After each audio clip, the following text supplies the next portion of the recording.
ശബരിമല സ്വർണ്ണക്കൊള്ളക്കേസിൽ ശബരിമല മുൻ administrative officer S Sreekumar ഇഡിക്ക് മുന്നിൽ ഹാജരായി. സ്വർണ്ണക്കൊള്ളയിൽ ജാമ്യത്തിൽ ഇറങ്ങിയതിന് പിന്നാലെയാണ് ഇഡിയുടെ ചോദ്യം ചെയ്യൽ. ബിനിൽ വിവരങ്ങളുമായി നോക്കൊപ്പം കൊച്ചിയിൽ നിന്ന് ചേരുന്നുണ്ട്.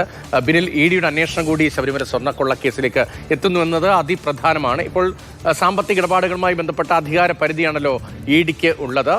ഇന്നത്തെ ചോദ്യം ചെയ്യൽ ഏത് തരത്തിലായിരിക്കും? അറസ്റ്റ് അടക്കമുള്ള നടപടികൾ, അത്തരം നടപടികളിലേക്ക് കടക്കാനുള്ള സാധ്യതയുണ്ടോ?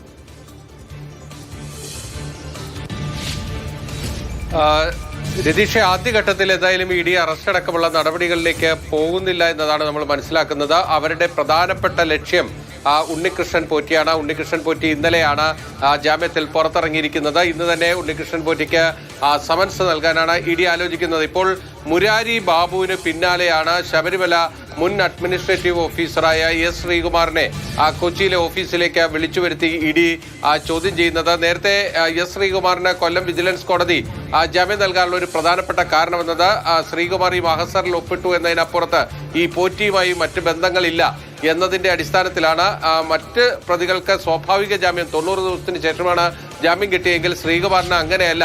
ഈ കേസിലെ അദ്ദേഹത്തിന്റെ പങ്കാളിത്തം സംബന്ധിച്ച കൃത്യത കുറവ് കൊണ്ട് തന്നെയാണ് അദ്ദേഹത്തിന് ജാമ്യം ലഭിച്ചിരിക്കുന്നത്. അതുകൊണ്ട് തന്നെ സ്വാഭാവികമായും ഈ ശബരിമലയിൽ നടന്നു വരുന്ന ക്രമക്കേടുകളുടെ ഒരു കാര്യങ്ങൾ അത് സംബന്ധിച്ച വിശദാംശങ്ങളായിരിക്കും ശ്രീകുമാറിനോട് ഇ ഡി ചോദിച്ചറിയുക എന്നതാണ് നമ്മൾ മനസ്സിലാക്കുന്നത്. എൻഫോഴ്സ്മെന്റ് ഡയറക്ടറേറ്റിന്റെ ഉദ്ദേശവും ലക്ഷ്യവും ഈ സ്വർണം കണ്ടെത്തി അതിന് സ്വർണ്ണക്കൊള്ളയിൽ അന്വേഷണം നടത്തുക എന്നതല്ല അവർ ഉദ്ദേശിക്കുന്നത്.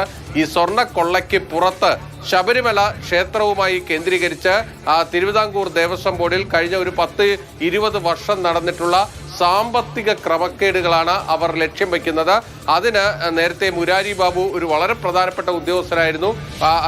മുരാരി ബാബുവിന്റെ സാമ്പത്തിക ഇടപാടുകൾ സംബന്ധിച്ച വിശദമായ അന്വേഷണം നടത്തുന്നു. ഇനി അങ്ങനെ കൂടുതൽ ഉദ്യോഗസ്ഥരിൽ നിന്ന് ഇപ്പോൾ ഈ കേസിൽ അറസ്റ്റിലായിട്ടുള്ള പ്രതികൾക്കപ്പുറത്തേക്ക് പോകാൻ കഴിയുമോ എന്നതാണ് ഇ ഡി പരിശോധിക്കുന്നത്. ആ രീതിയിലായിരിക്കും അവരുടെ തുടർന്നുള്ള അന്വേഷണം. ഏറ്റവും അടുത്ത ദിവസം ഉണ്ണികൃഷ്ണൻ പോറ്റിയെ വിളിപ്പിക്കുക, അതിനുശേഷം കൂടുതൽ മറ്റ് നടപടികളിലേക്ക് പോവുക എന്നതാണ് ഇ ഡി ഇപ്പോൾ ആലോചിക്കുന്നത്.